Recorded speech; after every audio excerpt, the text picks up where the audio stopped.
नमस्कार। हमारे चैनल में आपका स्वागत है। मैं हूं रामचंद्र मौर्य। साथियों, सांप्रदायिकता की आग थम नहीं रही है, बढ़ती ही जा रही है। राजस्थान के जोधपुर, करौली और अब भीलवाड़ा तक इसकी तपिश पहुंच चुकी है। इसी तरह से हर राज्यों में सांप्रदायिक गतिविधियां तेज हो गई हैं और रुकने का नाम नहीं ले रही हैं। कहीं हनुमान चालीसा पढ़ा जा रहा है मस्जिद के सामने, तो कहीं हनुमान चालीसा पढ़ा जा रहा है दरगाह के सामने, तो कहीं हिजाब की बात उठाई जा रही है। खास करके आंध्र प्रदेश में महिलाओं के पहनावे पर टीका टिप्पणी की जा रही है और उस पर अदालतें भी अपने ढंग से निर्णय दे रही हैं हिजाब जैसे मामलों पर।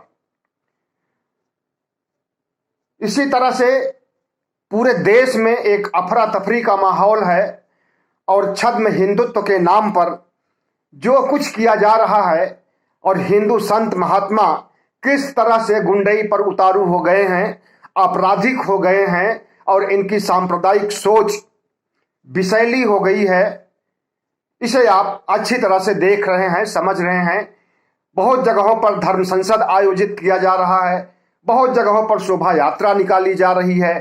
शोभा यात्रा निकालते समय मुस्लिम समुदाय इनके निशाने पर होता है। बाकी धर्म संसद में भी मुसलमानों को काट डालने, मार डालने की बात चलती है। इस तरह से हिंदू समुदाय पूरा का पूरा जो कट्टरपंथी समुदाय है, हम पूरे हिंदुओं को नहीं कहेंगे, जितने हिंदू हैं उसमें से 10% बलवाई हैं, दंगाई हैं और कट्टर हिंदू हैं और इन्हें यही कट्टर हिंदू दंगा फैलाने के आरोप में भी पकड़े जाते हैं, सांप्रदायिक विद्वेष फैलाने के आरोप में भी पकड़े जाते हैं, मॉब लिंचिंग करने के आरोप में भी पकड़े जाते हैं और मुसलमानों का कत्लेआम करने के ऊपर भी पकड़े जाते हैं, लेकिन इनके ऊपर कोई कार्रवाई नहीं होती है। आज हैदराबाद में एक ऐसी घटना घट गई जिसे कि पूरा गोदी मीडिया ने सिर पर उठा लिया। उसमें लड़का हिंदू है, उसका नाम है नाग रूप, ऐसे कुछ नाम है, नागमणि या नाग रूप ऐसे नाम है, और लड़की का नाम सुल्ताना है। दोनों पति पत्नी हैं। लड़की मुसलमान है, उसके भाई लोग विद्रोह कर दिए और लड़की को सबक सिखाने के लिए उसके हस्बैंड की हत्या कर दी। अब इस पर पूरा गोदी मीडिया, क्योंकि हिंदू मारा गया है तो इसे सिर पर उठा लिया है, जबकि रोज मुसलमानों का कत्लेआम होता है, आदिवासियों का कत्लेआम होता है, दलितों का, पिछड़ों का कत्लेआम होता है, उस पर गोदी मीडिया खामोश रहता है। अभी 2 दिन पहले 2 आदिवासियों को मार दिया गया कि ये गोकशी करते हैं, ये गाय की तस्करी करते हैं, इसके आरोप में मार दिया गया। कोई वो गुनाहगार नहीं थे, आरोप लगा करके मारा गया है और उनके खिलाफ भी कोई कार्रवाई नहीं हो रही है। तो अगर ये सांप्रदायिक हिंदू अपने से ऐसी घटनाएं करते तब निश्चित रूप से भारतीय जनता पार्टी की सरकार जहां जहां उसकी है या केंद्र में है, वे निश्चित रूप से इनके खिलाफ कार्रवाई करते। लेकिन भारतीय जनता पार्टी और आरएसएस के इशारे पर ये सांप्रदायिक तत्व आगे बढ़ करके आपराधिक गतिविधियों को अंजाम दे रहे हैं। ऐसे में भारतीय जनता पार्टी क्यों कार्रवाई करेगी? वो तो चाहती है कि ध्रुवीकरण हो और हम फिर से लोकसभा का चुनाव जीतें, पूरा हिंदू समुदाय 80 का 80% हमें वोट दे दे और हम जीत जाएं। लेकिन उसकी ये सोच कि हिंदू 80% और पूरा उनको वोट दे देंगे, असंभव है।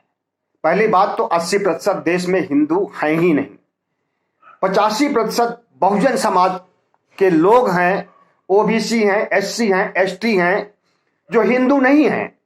संविधान के अनुच्छेद 340, 342 और 330 के अंतर्गत ओबीसी, एससी, एसटी को हिंदू नहीं माना गया है। इनकी अज्ञानता है, इनका गंवारपन है कि ये अपने को हिंदू मानते हैं। और जिस दिन ये पढ़ लिख जाएंगे ये अपने को हिंदू नहीं मानेंगे, क्योंकि हिंदू धर्म से इनका कोई संबंध नहीं है और हिंदू धर्म में इनके साथ प्रताड़ना ही है।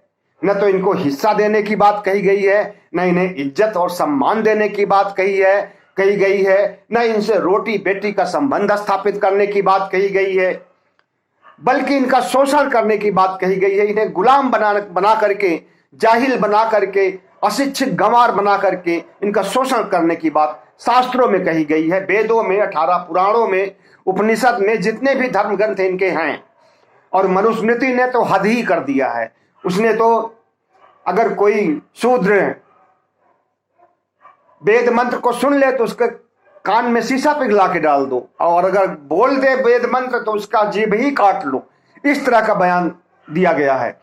तो हिंदू समाज अलग है और बहुजन समाज अलग है। बहुजन समाज ही मूल निवासी है इस देश के, और जो अपने को हिंदू कहते हैं, सवर्ण कहते हैं, वो इस भारत देश के नागरिक नहीं हैं।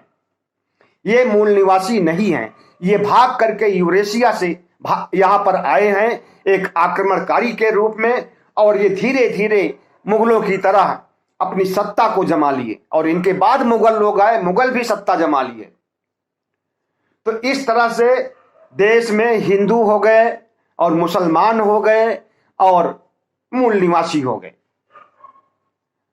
और यही मूल निवासी जो ओबीसी, एससी, एसटी हैं, आजकल अब सब बौद्ध बन चुके हैं, या बन रहे हैं, या बन जाएंगे कुछ समय में। और अभी भारी मात्रा में अंबेडकरवादी और बुद्धिस्ट हो गए हैं। और अंबेडकरवादियों, बुद्धिस्टों का हिंदू धर्म के पाखंड से, झूठ से, फरेब से, और हिंदू धर्म के स्वर्ग नरक, अंधविश्वास, पाखंड से उनका कोई संबंध नहीं है और न रहेगा। तो जो बातें हम कह रहे हैं ये संविधान सम्मत है। संविधान के अनुच्छेद 330, 340 और 342 में यहाँ के मूल निवासियों को ओबीसी, एससी, एसटी कहा गया है। और एसटी समाज यानी अनुसूचित जनजाति के समाज का तो कल्चर ही बिल्कुल अलग है। ओबीसी से भी अलग है, शेड्यूल कास्ट से भी अलग है। वे मूर्ति पूजा नहीं करते हैं, प्रकृति पूजा करते हैं। हाँ, ये है कि अशिक्षित होने के कारण भूत प्रेत में विश्वास रखते हैं। डायन उनके यहाँ अक्सर आती है और महिलाओं पर डायन आती है, और जिस महिला पर डायन आती है उसको मार भी दिया जाता है। तो अंधविश्वास, पाखंड तो आदिवासी समाज में आज भी है और उससे अब मुक्ति मिल रही है। लेकिन ये कहें कि वो हिंदू हैं और उनको हिंदुत्व के नाम पर भड़काया जाए और धार्मिक उन्माद करके, सांप्रदायिक उन्माद करके उनका हृदय परिवर्तन किया जाए, तो ऐसा नहीं हो सकता है। इनका रहन सहन, भाषा, संस्कृति, कला सब कुछ अलग है। प्रकृति पूजक हैं। आदिवासी मूर्ति पूजा नहीं करते। इसी तरह से ओबीसी समाज के लोग, चाहे वो गड़रिया हो, चाहे वो मौर्य हो, कुशवाहा हो, शाक्य हो, सैनी हो, लोधी हो, पटेल हो, कम से कम 300 जातियां आती हैं ओबीसी समाज में। पिछड़ी जातियों में, अति पिछड़ी जातियों में और ज्यादा संख्या इनकी है। और भारत में कुल 6000, लगभग 6500 जातियां हैं, और इन जातियों में ओबीसी, एससी, एसटी को ही बांटा गया है। तो ये कहिए कि अगर आरएसएस और भारतीय जनता पार्टी और इनके जितने भी हिंदू संगठन हैं, ये हिंदुत्व के नाम पर भड़का करके आगे भी ये सरकार बना लेंगे, ऐसा हमें नहीं लगता है। और हिंदुओं में जो कि 15% माने जा सकते हैं, वैसे है नहीं, जिसमें से 5% ब्राह्मण को मान लीजिए, 5% बनिया को मान लीजिए और 5% ठाकुर मान लीजिए। ये मूल निवासी नहीं है, ये भी इन्हीं के साथ ही में आए हैं। तो ये 15% अपने साम दाम दंड भेद से जिस तरह से सरकार बनाते हैं और जिस तरह से सांप्रदायिक गतिविधियां फैला करके काम करते हैं, इनके कथनी और करनी में कितना बड़ा अंतर होता है उसे आपने अच्छी तरह से देखा है। ये कहते हैं कि सबका साथ, सबका विश्वास, सबका प्रयास, लेकिन करते क्या हैं? 15% ओबीसी ऊंची जातियों का विकास, और अडानी अंबानी का विकास। अडानी अंबानी के जो अरबपति हैं, अरबपति से भी बढ़कर के हो गए हैं अडानी, तो अब उनका लोन माफ कर देंगे। और अभी आरबीआई का रेपो रेट आया है तो उसमें होम लोन को बढ़ा दिया गया है। और गरीब किसान जो किसानी के लिए, खेती के लिए ऋण लेता है, उनके ऊपर बुलडोजर चलाया जाता है और अडानी अंबानी का लोन माफ कर दिया जाता है। तो यह है भारतीय जनता पार्टी का चाल चरित्र चेहरा कि वोट लेंगी बहुजन समाज से, अल्पसंख्यक से, सरकार बनाएंगी ये, सरकार में भागीदार इनके लोग होंगे। और गलती से कोई ओबीसी, एससी, एसटी का चला भी गया और वो मंत्री तक बन गया, उप मुख्यमंत्री भी बन गया, तो उसको इस स्टूल पर बैठाएंगे। ये इनकी अस्पृश्यता की नीति है, ये इनका छुआछूत और इनके दिमागी जहर इनके अंदर जो भरा हुआ है उसका प्रतीक है। अगर अखिलेश यादव चुनाव हारने के बाद 2017 में मुख्यमंत्री आवास को खाली करते हैं तो उसे गंगा जल से धुलाया जाता है, वहां पर यज्ञ हवन कराया जाता है, उस मकान का शुद्धिकरण किया जाता है, तब योगी आदित्यनाथ उसमें प्रवेश करते हैं। तो ये हमारे भारत देश की विडंबना है कि आजादी के लगभग 75 साल बीत चुके हैं, अमृत महोत्सव काल चल रहा है आजादी का, और इस अमृत महोत्सव काल में अमृत की जगह जहर फैला रहे हैं, समाज में सांप्रदायिकता फैला रहे हैं, हिंसा फैला रहे हैं और हिंदू साधु संतों को गुंडा बना करके सड़क पर उतार दिए हैं और ये मार डालने और काट डालने की बातें कर रहे हैं और आए दिन मारा भी जा रहा है, काटा भी जा रहा है। तो साथियों, भारतीय जनता पार्टी एक ऐसी पार्टी है जिसे कि इसकी चाल चरित्र चेहरों को समझने की जरूरत है और अब इसे सत्ता से उखाड़ फेंकने की जरूरत है। और अगर ओबीसी, एससी, एसटी के लोग चाह लेंगे, इनके अंदर चेतना आ जाएगी और इनके अत्याचारों से परिचित हो जाएंगे, तो निश्चित रूप से भारतीय जनता पार्टी का अस्तित्व ही खत्म हो जाएगा और ये रसातल में चली जाएगी। तो साथियों, अभी जो हनुमान चालीसा वाला मामला चल रहा है, इस पर लालू यादव का एक बहुत बढ़िया बयान आया है। हालांकि और नेता भी इस तरह के बयान दे सकते हैं, लेकिन हिंदू वोट बिखर जाएगा इसलिए वो बयान नहीं दे रहे हैं, या उनके खिलाफ ईडी, आईडी, सीबीआई लगा दी जाएगी इसलिए ऐसा बयान नहीं दे रहे हैं। लालू यादव ने कहा है कि हनुमान चालीसा पढ़ना है तो हनुमान मंदिर में जाओ, मस्जिद के सामने हनुमान चालीसा पढ़ने की क्या जरूरत है? मुसलमानों को मुंह चिढ़ाने के लिए जाते हो मस्जिद के सामने हनुमान चालीसा पढ़ने के लिए, ताकि मुस्लिम दंगा भड़काएं? उनको उकसाते हो दंगा भड़काने के लिए और उसके बाद उनके ऊपर आरोप लगाते हो वो दंगाई होते हैं। ये लोग देश को टुकड़ों में बांटना चाहते हैं, ऐसा ट्वीट किया है लालू यादव ने और इस ट्वीट की बहुत प्रशंसा हुई है, बहुत सराहना हुई है।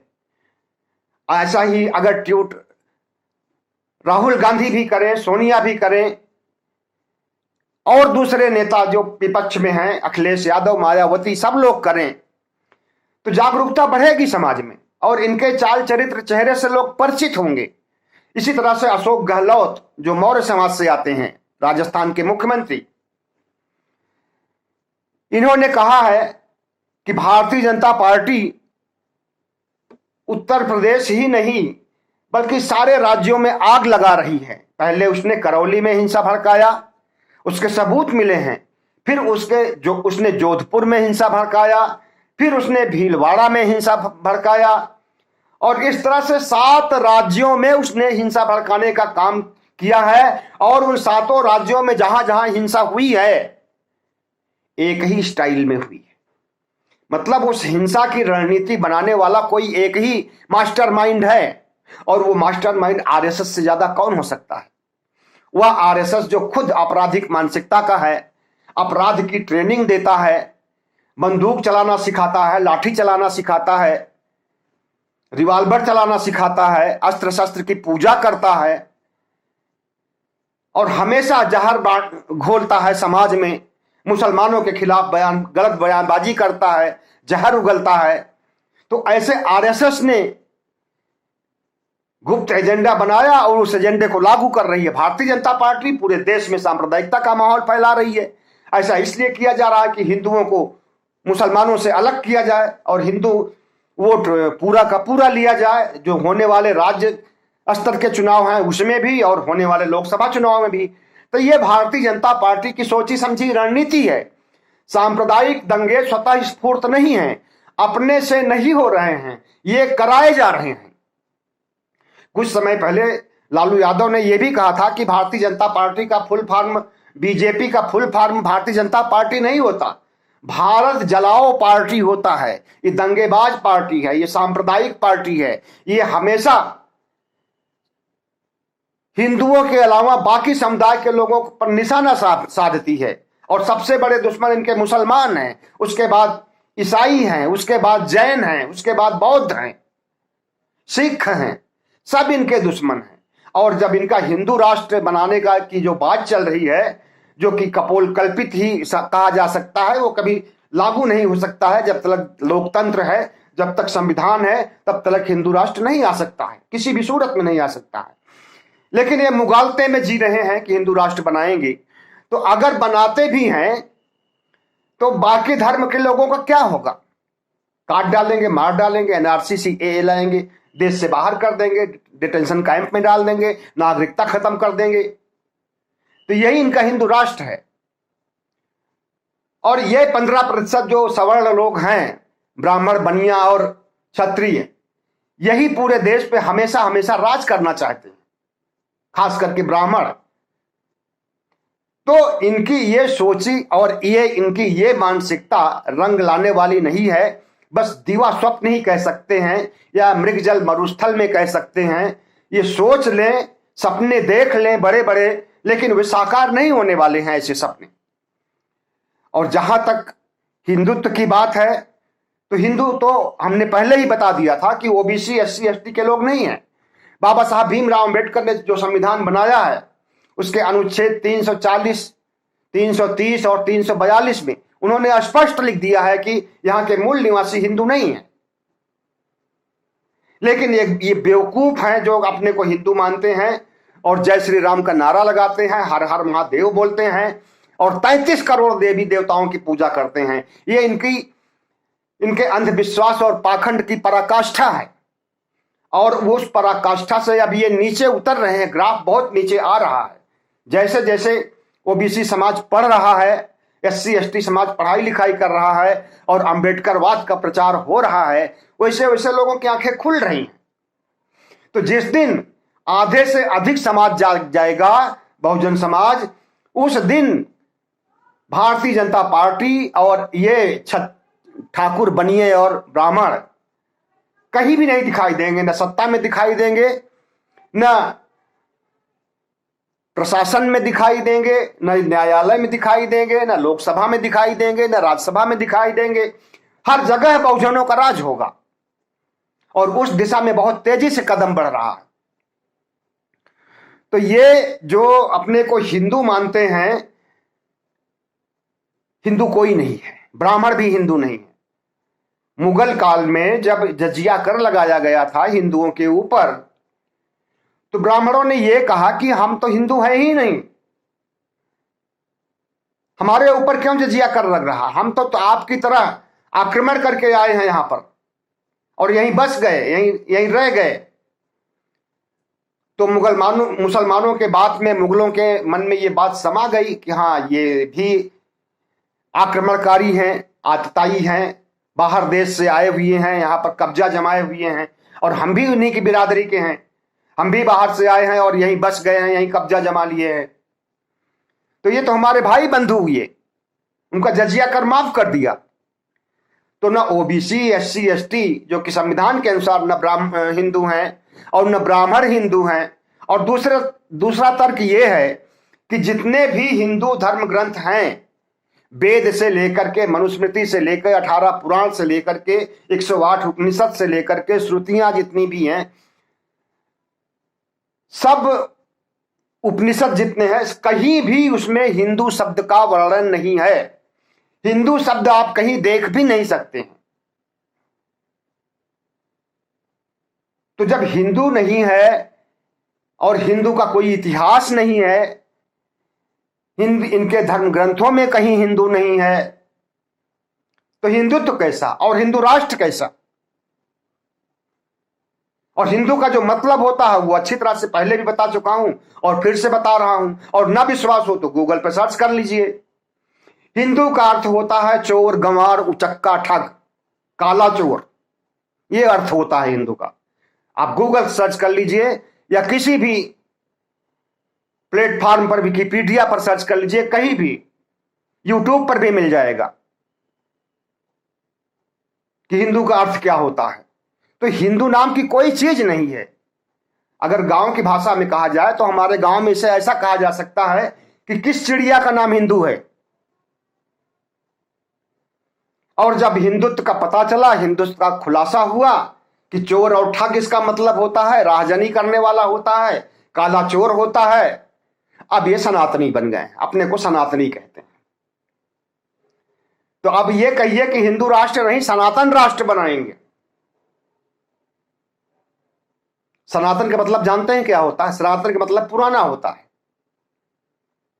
तो पुराना तो सारे धर्म हैं। बौद्ध धर्म का तो इतिहास भी है, हिंदू धर्म का तो कोई इतिहास भी नहीं है, इतिहास में कहीं जगह भी नहीं है हिंदू धर्म का। 6वीं शताब्दी ईसा पूर्व में तथागत बुद्ध पैदा हुए थे। और हिंदू धर्म को किसने चलाया पता है किसी को? वेदों के बारे में कहा जाता है कि ईश्वर ने रचना किया। किस सन में, किस संवत में, कब आया ईश्वर? तब तो संस्कृत भी नहीं थी, और वेद बनाए गए संस्कृत भाषा आने के बाद। तो कौन से ईश्वर ने बनाया वेद को? मतलब इतना बड़ा झूठ, इतना बड़ा पाखंड और इतना बड़ा वितंडावाद इन्होंने देश के सामने रखा है और उसी में उलझाए रखा है हिंदुत्व, एक झूठे हिंदुत्व में लोगों को, और हिंदू धर्म के नाम पर गुमराह किया है लोगों को। इस देश में न कभी हिंदू था, न कोई अब आज हिंदू है, न आगे हिंदू होगा। हिंदू का मतलब अरबी और फारसी में, उर्दू में होता है चोर, उचक्का, काला चोर, ठग, राहजनी करने वाला। तो हम नहीं समझते कि भले ही हम इनके कुकर्मों से, ब्राह्मणों के और क्षत्रियों के, वैश्यों के कुकर्मों से भले ही कितना नाराज हो, लेकिन इन्हें हम ठग, चोर और राहजनी करने वाला ये नहीं कह सकते। लेकिन ये कहलाना चाहते हैं तो हिंदू कहते हैं अपने को। और जब अब खुलासा हो गया तो अब अपने को सनातनी कह रहे हैं। सनातनी का भी खुलासा हो जाएगा तो हो सकता है कोई और शब्द ग्रहण ले। तो इस तरह से भारतवर्ष में एक साझा संस्कृति है, बौद्धों की है, जैनों की है, सिखों की है, ईसाइयों की है, और मान लो हिंदुओं की है, या वैदिक आर्य जिसे कहते हैं आर्य धर्म मानने वालों की है, वैदिक संस्कृति मानने वालों की।